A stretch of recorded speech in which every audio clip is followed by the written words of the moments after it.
প্রিয় বন্ধুরা ও আমার স্নেহের ছাত্রছাত্রীরা, আশা করি তোমরা সবাই ভালো আছো, সুস্থ আছো। এই প্রতিকূল সময়ে অনলাইন পাঠদানের মাধ্যমে তোমাদের পাশে থাকার চেষ্টা করছি।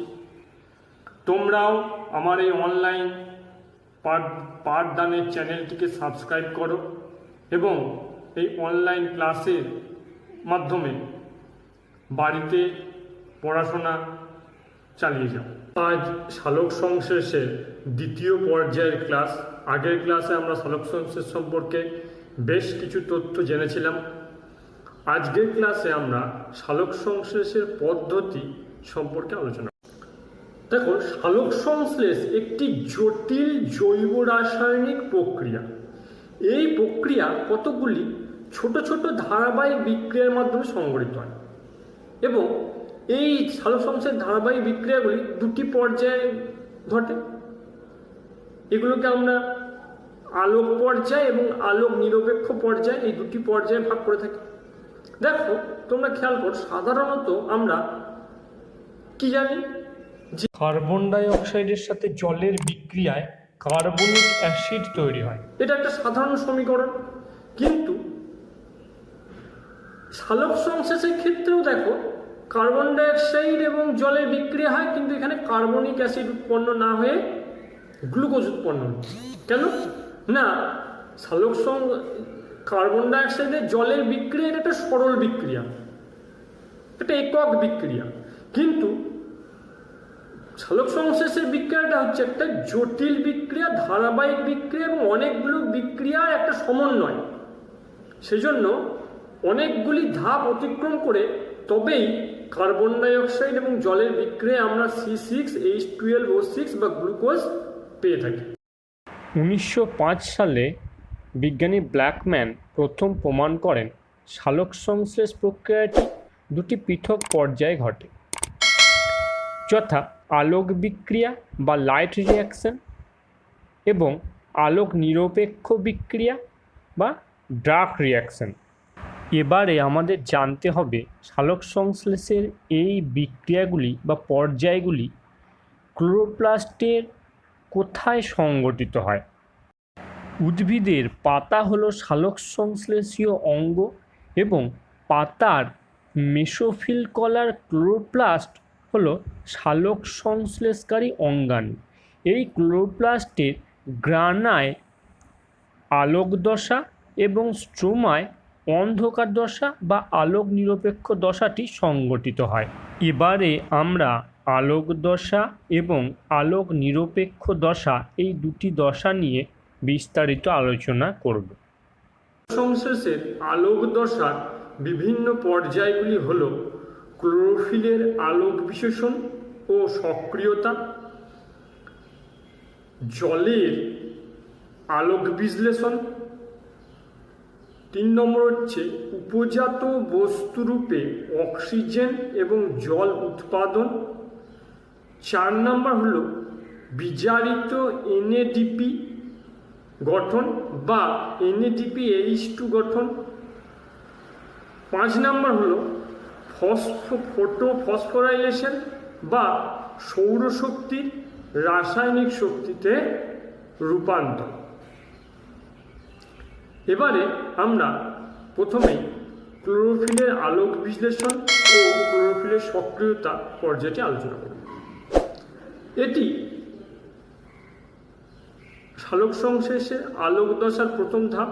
এখানে কি হয়, ক্লোরোফিল অণু সূর্যালোকের ফোটন কণা শোষণ করে উত্তেজিত হয় এবং উত্তেজিত ক্লোরোফিল উচ্চ শক্তিযুক্ত ইলেকট্রন ত্যাগ করে। এই ইলেকট্রনটা এরপর বিভিন্ন জৈব বাহকের মাধ্যমে বাহিত হয়। এই ইলেকট্রন পরিবহনের সময় ইলেকট্রন উচ্চ শক্তি স্তর থেকে অতিরিক্ত শক্তি পরিত্যাগ করে নিম্ন শক্তি স্তরে ফিরে আসে এবং পুনরায় ক্লোরোফিল অণুর সঙ্গে যুক্ত হয়ে তাকে পূর্ণতা প্রদান করে। অর্থাৎ কি হয়, ইলেকট্রনের কতগুলো বাহক সিস্টেম আছে, সেই বাহক সিস্টেমের মাধ্যমে ইলেকট্রনগুলো একটা স্তর থেকে উচ্চ স্তর থেকে নিম্ন স্তরে যায়। এবার বাহকের মাধ্যমে ইলেকট্রনের আবর্তন দুভাবে ঘটে, চক্রাকার এবং অচক্রাকার। চক্রাকার ইলেকট্রন আবর্তনের সময় এটিপি এবং অচক্রাকার ইলেকট্রন আবর্তনের সময় NADPH2 এবং ATP উৎপন্ন হয়। এইবার পরের ধাপ হলো জলের আলোক বিশ্লেষণ। সূর্যালোকের প্রভাবে ক্লোরোফিলের সক্রিয়তায় জল ভেঙে হাইড্রোজেন আয়ন H+ এবং হাইড্রক্সিল আয়ন OH- পরিণত হয়। এই প্রক্রিয়ায় PS2 রঞ্জকতন্ত্র বিশেষভাবে সাহায্য করে। আলোকের উপস্থিতিতে জলের এই বিশ্লেষণকে বলা হয় ফটোলাইসিস বা জলের আলোক বিশ্লেষণ। বিজ্ঞানী রবিন হিলের নাম অনুসারে এই বিক্রিয়াকে হিল বিক্রিয়াও বলা হয়। এখানে কি হয় দেখো, 4 অণু জল, সমীকরণটা খেয়াল করো, সূর্যালোক এবং ক্লোরোফিলের সাহায্যে 4 অণু হাইড্রোজেন আয়ন এবং 4 অণু হাইড্রক্সিল আয়ন উৎপন্ন করছে। এরপরে পরের ধাপ হলো উপজাত বস্তুরূপে অক্সিজেন এবং জল উৎপাদন। আমরা দেখব এখানে কিভাবে হয়। দেখো, জলের আলোক বিশ্লেষণে, যাকে আমরা ফটোলাইসিস বলে পড়লাম, এই আলোক বিশ্লেষণের ফলে উৎপন্ন হাইড্রক্সিল আয়ন OH- ইলেকট্রন ত্যাগ করে। ইলেকট্রন ত্যাগ করলে হাইড্রক্সিল আয়নটা হাইড্রক্সিল মূলকে পরিণত হয়। 4 অণু হাইড্রক্সিল মূলক থেকে 1 অণু অক্সিজেন এবং 2 অণু জল উৎপন্ন হয়। 1 অণু অক্সিজেন উৎপন্ন হলো আর 2 অণু জল উৎপন্ন হলো। কীভাবে উৎপন্ন হলো এখানে খেয়াল করবে। উৎপন্ন অক্সিজেন পত্রন্ধ্র, লেন্টিসেল প্রভৃতির মাধ্যমে বাইরে নির্গত হয়। জল বিপাকীয় জল রূপে পুনরায় কোষের বিপাক ক্রিয়া অংশগ্রহণ করে। তাহলে তোমরা এই দেখো, এই সমীকরণটা লক্ষ্য করো, 4 অণু জল, সেখান থেকে ভেঙে তো 4 অণু হাইড্রোজেন আয়ন, 4 অণু হাইড্রক্সিল উৎপন্ন হচ্ছে। এবার দেখো, 4 অণু হাইড্রক্সিল আয়ন তার 4টি ইলেকট্রন পরিত্যাগ করে 4OH মানে 4টে হাইড্রক্সিল মূলক তৈরি করলো। এবার এই 4টে হাইড্রক্সিল মূলক থেকে দেখো 2 অণু জল এবং 2 অণু অক্সিজেন তৈরি হয়েছে। এইভাবেই উপজাত বস্তুরূপে অক্সিজেন এবং জল উৎপন্ন হয়ে থাকে। এইবার চতুর্থ পর্যায়ে হলো বিজারিত NADPA গঠন বা NADPH2 গঠন। বিজারিত NADP মানে কি? NADPর সাথে যখন H2 যুক্ত হলো, NADPH2 তৈরি হলো, এটাই হচ্ছে বিজারিত NADP বলছি আমরা। তাহলে সূর্যালোকের প্রভাবে উত্তেজিত ক্লোরোফিল থেকে নির্গত ইলেকট্রন কি হয়, ইলেকট্রন বাহকের মাধ্যমে, যেমন ইলেকট্রন বাহক এক্ষেত্রে কি কি দেখো, ফেরেডক্সিন, ফ্লেভোপ্রোটিন, এইগুলো হচ্ছে সব ইলেকট্রন বাহক। তাহলে এই ইলেকট্রন বাহকের মাধ্যমে পরিবাহিত হয়ে কোষস্থ হাইড্রোজেন বাহক NADP এবং জলের আয়ন বিশ্লেষণের ফলে বা আলোক বিশ্লেষণের ফলে উৎপন্ন হাইড্রোজেন আয়নের সাথে যুক্ত হয়। আমরা এর আগে ফটোলাইসিসের ক্ষেত্রে দেখেছি যে H+ আয়ন উৎপন্ন হয়েছিল।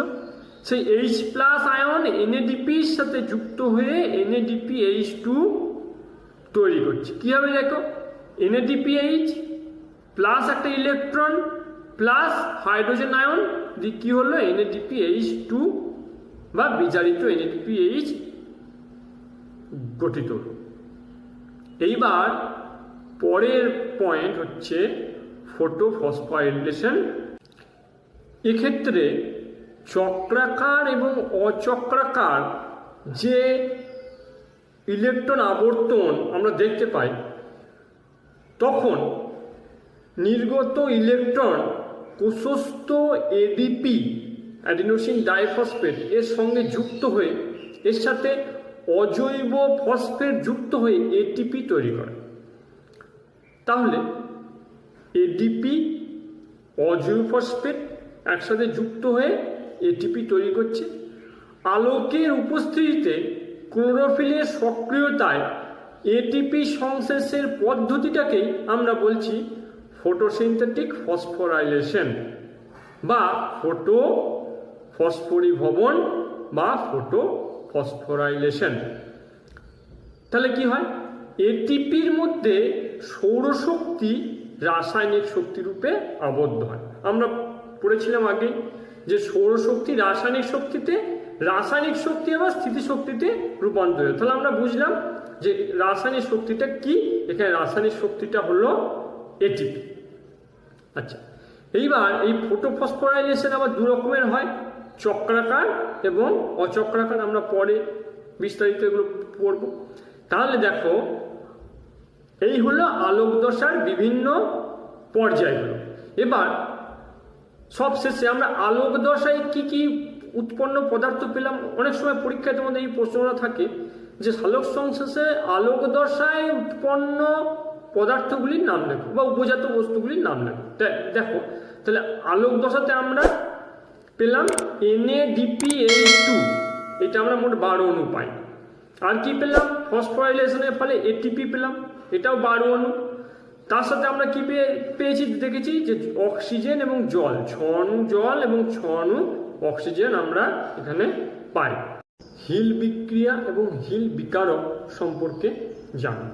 দেখো, 1940 খ্রিস্টাব্দে বিজ্ঞানী রবিন হিল উদ্ভিদ কোষ থেকে সংগৃহীত ক্লোরোপ্লাস্ট এবং হাইড্রোজেন গ্রাহক হিসাবে ফেরিক অক্সালেট এবং জলের মিশ্রণে আলো প্রয়োগ করে প্রমাণ করেন যে হাইড্রোজেন গ্রাহক বিজারিত হয়ে পটাশিয়াম ফেরাস অক্সালেটে পরিণত হয় এবং অক্সিজেন নির্গত হয়। তাহলে কি হলো, পটাশিয়াম ফেরিক অক্সালেট বিজারিত হয়ে পটাশিয়াম ফেরাস অক্সালেটে পরিণত হল। দেখো, বিক্রিয়াটা এরকম, 2 অণু জল, 2 অণু ফেরিক অক্সালেট ক্লোরোপ্লাস্টের মধ্যে ঘুরছে, আলোর উপস্থিতিতে কি হচ্ছে, ফেরাস অক্সালেট এবং O2 উৎপন্ন হচ্ছে। এই বিক্রিয়াকে হিল বিক্রিয়া বলা হয়। এবং এই যে হাইড্রোজেন গ্রাহক মানে পটাশিয়াম ফেরিক অক্সালেট, একে হিল বিকারক বলা হয়। এই বিক্রিয়া থেকে প্রমাণিত যে সালোক সংশ্লেষে উৎপন্ন অক্সিজেনের উৎস হচ্ছে জল। তাহলে আমরা দেখলাম যে হিল বিক্রিয়া কি আর হিল বিকারক কোনটি। 1952 খ্রিস্টাব্দে বিজ্ঞানী আর্নন এবং এমারসন প্রমাণ করেন উদ্ভিদের সালোক সংশ্লেষ প্রক্রিয়া হাইড্রোজেন গ্রাহক হল NADP। আমরা দেখেছি NADPর সাথে 2 অণু হাইড্রোজেন আয়ন এবং 2টো ইলেকট্রন যুক্ত হয়ে NADPH+H+ তৈরি হয়। এখানে হাইড্রোজেন গ্রহণকারী পদার্থ NADPকে হিল বিকারক বলা হয়। তাহলে আমরা বিজ্ঞানী হিল বিক্রিয়া দেখলাম, হিল বিকারক দেখলাম, এবং পরবর্তীকালে আর্নন এবং এমারসনের মত অনুযায়ী কোনটা হিল বিকারক সেটা জানলাম। এবারে আমরা অন্ধকার দশা নিয়ে আলোচনা করব। অন্ধকার দশা বা ডার্ক ফেজ। দেখো, সালোক সংশ্লেষের দ্বিতীয় পর্যায় বা দশায় বিক্রিয়াগুলিতে সরাসরি সূর্যের আলোকে বা সরাসরি আলোকের প্রয়োজন হয় না। এই জন্যই একে অন্ধকার দশা বা আরও সঠিকভাবে বলতে গেলে আমরা আলোক নিরপেক্ষ দশা বলতে পারি। তবে এই দশার বিক্রিয়াগুলি আলোকের উপস্থিতিতেও ঘটতে পারে, কিন্তু আমার আলোকের প্রয়োজন হয় না, এই জিনিসটা মাথায় রাখতে হবে। এই দশার বিক্রিয়াগুলিতে উৎসেচক মুখ্য ভূমিকা গ্রহণ করে বলে একে উৎসেচক বিক্রিয়া বলে। এই দশাটি বিজ্ঞানী ব্ল্যাকম্যান প্রথম অনুসন্ধান করেন এবং তার নাম অনুসারে এই দশাকে ব্ল্যাকম্যানের বিক্রিয়াও বলা হয়। অন্ধকার দশার বিক্রিয়াগুলো ক্লোরোপ্লাস্টের স্ট্রোমাতে সংঘটিত হয়। আলোক দশায় উৎপন্ন উচ্চ শক্তিসম্পন্ন এটিপি ও এনএডিপি এই যৌগ ব্যবহার দ্বারা যে চক্রাকার বিক্রিয়ায় উদ্ভিদ বায়ুর কার্বন ডাই অক্সাইডকে বিজারিত করে ফসফোগ্লিসারালডিহাইড 3-ফসফেট বা যাকে আমরা G3P বলি উৎপন্ন করে এবং শর্করা উৎপাদনে সহায়তা করে তাকে কেলভিন চক্র বলা হয়। সাধারণত সালোক সংশ্লেষের অন্ধকার দশা বা আলোক নিরপেক্ষ দশার বিক্রিয়াগুলো কি চক্রাকার পথে সংঘটিত হয়, একে আমরা কেলভিন চক্র বলি। কিন্তু কেলভিন চক্র কেন বলি না, বিজ্ঞানী কেলভিন, বিজ্ঞানী এম কেলভিন, বিজ্ঞানী ব্যানসন এবং বিজ্ঞানী ব্যানসাম, কেলভিন, বেনসন এবং ব্যানসাম প্রথম বিশদভাবে এই বিক্রিয়াগুলো ব্যাখ্যা করেন। তাই তাদের নাম অনুসারে এই চক্রাকার বিক্রিয়াগুলিকে কেলভিন চক্র বা কেলভিন বেনসন চক্র বলা হয়। সালোক সংশ্লেষের অন্ধকার দশার বা আলোক নিরপেক্ষ দশার প্রথম ধাপটি হলো কার্বন ডাই অক্সাইডের সংবন্ধন বা আরইউবিপি থেকে পিজিএ, মানে আরইউবিপি মানে রাইবোজোস বিসফসফেট থেকে পিজিএ মানে ফসফোগ্লিসারিক অ্যাসিড গঠন। তাহলে এই পর্যায়ে কি হয়, গৃহীত কার্বন ডাই অক্সাইড কোষস্থ যৌগ আরইউবিপি, এটা একটা 5 কার্বনযুক্ত যৌগ, এর সঙ্গে যুক্ত হয়ে প্রথম স্থায়ী যৌগ পিজিএ, এটা 3 কার্বনযুক্ত পিজিএ যৌগ উৎপন্ন করে। এই কথাটা তোমরা খুব ভালো করে খেয়াল রাখবে। প্রথম স্থায়ী যৌগ পিজিএ ফসফোগ্লিসারিক অ্যাসিড। পরীক্ষায় এটা প্রশ্ন আসে যে সালোক সংশ্লেষ প্রক্রিয়ায় উৎপন্ন প্রথম স্থায়ী যৌগ কোনটি, পিজিএ। এবারে কি হয়, কার্বন ডাই অক্সাইডের মধ্যে যে কার্বন জৈব যৌগ অঙ্গীভূত হয়, এখানেই আমরা দেখলাম CO2 এর কার্বন আরইউবিপির সাথে যুক্ত হয়ে পিজিএ তৈরি করলো। এইটাই হচ্ছে অঙ্গার আত্তীকরণ। এই পিজিএ গঠন মানে কোষস্থ যৌগে অঙ্গীভূত হয়ে গেল পিজিএ বা ফসফোগ্লিসারিক অ্যাসিডের মাধ্যমে, এটাই হচ্ছে অঙ্গার আত্তীকরণ। তোমরা সমীকরণটা খেয়াল করো, 6CO2 6 অণু কার্বন ডাই অক্সাইড আর 6 RUBP 6 অণু রাইবোজোস বিসফসফেট বিক্রিয়ায় উৎসেচকের সাহায্যে, এবং এইখানে যে উৎসেচকটা সাহায্য করে সেটাকে আমরা বলি রুবিস্কো, মানে রাইবোজোস বিসফসফেট কার্বক্সিলেজ, রাইবোজোস বিসফসফেট কার্বক্সিলেজ, এটা হচ্ছে রুবিস্কো এনজাইমটা সাহায্য করে এবং তার ফলে 12 অণু পিজিএ বা ফসফোগ্লিসারিক অ্যাসিড তৈরি হয়। এরপরে দ্বিতীয় ধাপ হচ্ছে এই যে পিজিএ তৈরি হলো, সেই পিজিএ থেকে ডিপিজিএ তৈরি। ডিপিজিএটা কি, diphosphoglyceric acid, D for di, PGA phosphoglyceric acid. তাহলে ফসফোগ্লিসারিক অ্যাসিড থেকে ডাইফসফোগ্লিসারিক অ্যাসিড গঠন। এক্ষেত্রে কি হয়, পিজিএ অন্ধকার দশার স্থায়ী যৌগ, পিজিএ হলো অন্ধকার দশার স্থায়ী যৌগ। এই পিজিএর সঙ্গে আলোক দশায় উৎপন্ন এটিপি বিক্রিয়া করে ডিপিজিএ বা ডাইফসফোগ্লিসারিক অ্যাসিড তৈরি করে, মানে আর একটা ফসফেট যুক্ত হয়, মানে ওই এটিপিটা ব্যবহৃত হয়, এটিপি থেকে একটা ফসফেট ফসফোগ্লিসারিক অ্যাসিডের সঙ্গে যুক্ত হয়ে ডিপিজিএ তৈরি করে। এখানে দেখো বিক্রিয়াটা খেয়াল করো, 12 অণু পিজিএ 12 অণু এটিপি যুক্ত হয়ে 12 অণু ডিপিজিএ এবং 12 অণু এডিপি অ্যাডিনোসিন ডাইফসফেট তৈরি হলো। এইবার পরবর্তী ধাপ হলো ডিপিজিএ থেকে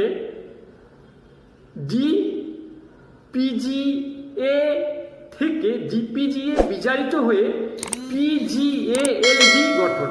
পিজিএএলডিটা কি, ফসফোগ্লিসারাল ডিহাইড, এলডি মানে অ্যালডিহাইড, ফসফোগ্লিসারাল অ্যালডিহাইড। তাহলে কি হচ্ছে, 4 কার্বন যুক্ত ডিপিজিএ আলোক দশায় উৎপন্ন বিজারিত NADPH2 এর সাথে যুক্ত হচ্ছে এবং তার NADPH2 দ্বারা পিজিএ ডিপিজিএ বিজারিত হয়ে পিজিএএলডি তৈরি হচ্ছে। এক্ষেত্রে এনএডিপি নিজে জারিত হয়। তাহলে কি হলো, 12 অণু ডিপিজিএ থেকে 12 অণু পিজিএলডি উৎপন্ন হলো, আর 12 অণু NADPH2 কি হলো থেকে 12 অণু NADP তৈরি হলো। এইবার দেখো, এইবার পরবর্তী ধাপ হলো RUBP বা রাইবোলোজ বিসফসফেট উৎপাদন, বা আমরা কি এর পুনরুৎপাদন বলতে পারি RUBP। দেখো, এর আগে আমরা দেখেছিলাম পুনরুৎপাদন কেন বলছি না, এর আগে আমরা দেখেছিলাম RUBP সাথে কার্বন ডাইঅক্সাইডের বিক্রিয়ায় ফসফোগ্লিসারিক অ্যাসিড তৈরি হয়েছিল। এবার আমরা আবার সেই RUBP কে ফিরে পাবো, সেই জন্য বলা হচ্ছে পুনরুৎপাদন। দেখো, 12 অণু পিজিএলডি এর 10 অণু পিজিএলডি চক্রাকারে কতগুলো অন্তর্বর্তী কার্বন যৌগ গঠনের মাধ্যমে 6 অণু RUBP উৎপন্ন করে। কি এর মধ্যে কিছু অন্তর্বর্তী বিক্রিয়াগুলো আছে, সেই বিস্তারিত এখন তোমাদের এখন গেলাম না, নবম শ্রেণীতে অতটা দরকার নেই। তাহলে 12 অণু পিজিএলডি এর 10 অণু পিজিএলডি চক্রাকারে কতগুলো অন্তর্বর্তী কার্বন যৌগ গঠনের মাধ্যমে 6 অণু RUBP উৎপন্ন করে, যা পুনরায় অন্ধকার দশায় ব্যবহৃত হয়। এটা একটা সাইকেল, চক্র আকারে ঘুরছে, আবার এটা অন্ধকার দশায় ব্যবহৃত হবে, আবার এটা CO2 সে যুক্ত হয়ে আবার পিজিএ তৈরি করবে, একটা চক্র চলতে থাকে। তাহলে এখানে কি হয়, 10 অণু পিজিএলডি থেকে 6 অণু RUBP বা রাইবোলোজ বিসফসফেট আমরা পাই। এইবার পরবর্তী ধাপ হচ্ছে শর্করা বা কার্বোহাইড্রেট সংশ্লেষ বা ফসফোগ্লিসারেলডিহাইড থেকে গ্লুকোজ গঠন বা গ্লুকোজ তৈরি। এটাই হচ্ছে শেষ ধাপ। এখানে কি হয়, 2 অণু পিজিএলডি, ওই 12 অণুর মধ্যে 10 অণু পিজিএলডি থেকে আমরা RUBP পেলাম, বাকি যে 2 অণু পিজিএলডি আছে ফসফোগ্লিসারেলডিহাইড, এইগুলো কতগুলি অন্তর্বর্তী কার্বন যৌগ, হ্যাঁ, যেমন fructose diphosphate, fructose monophosphate, glucose monophosphate, এই কার্বন যৌগ গঠনের মাধ্যমে 1 অণু গ্লুকোজ উৎপন্ন হয়। তাহলে কি, 12 অণুর মধ্যে 2 অণু পিজিএলডি থেকে ফ্রুক্টোজ ডাইফসফেট তৈরি হলো, সে ফ্রুক্টোজ ডাইফসফেট থেকে তৈরি হলো 1 অণু গ্লুকোজ। তাহলে এইভাবে আমরা আলোক নিরপেক্ষ দশা বা অন্ধকার দশায় আমরা গ্লুকোজ তৈরি হতে দেখলাম। তাহলে এই দশার শেষে গ্লুকোজ 1 অণু RUBP, ADP, NADP উৎপন্ন হয় এবং গ্লুকোজের মধ্যে সৌরশক্তি স্থিতিশক্তি রূপে আবদ্ধ হয়। তাহলে অন্ধকার দশায় উৎপন্ন বস্তুগুলি কি কি? 1 অণু গ্লুকোজ, RUBP, ADP, NADP ইত্যাদি। এবার উৎপন্ন গ্লুকোজ আবার জল বিয়োজনের মাধ্যমে স্থায়ী যৌগ শেষ স্তরে পরিণত হয় এবং উদ্ভিদের অঙ্গে সঞ্চিত থাকে। তাহলে আমরা এই দেখলাম সালোক সংশ্লেষের সামগ্রিক অন্ধকার দশার বা আলোক নিরপেক্ষ দশার বিক্রিয়াগুলি। প্রিয় ছাত্রছাত্রীরা, আমাদের আজকের ক্লাস এখানেই শেষ হলো। আজকের ক্লাসে আমরা সালোক সংশ্লেষের যে 2টি পর্যায়, আলোক পর্যায় এবং আলোক নিরপেক্ষ পর্যায় সম্পর্কে বিস্তারিত জানলাম। তোমরা ক্লাসগুলি নিয়মিত অনুসরণ করবে এবং চ্যানেলটিকে সাবস্ক্রাইব করবে। ভালো থাকবে, সুস্থ থাকবে।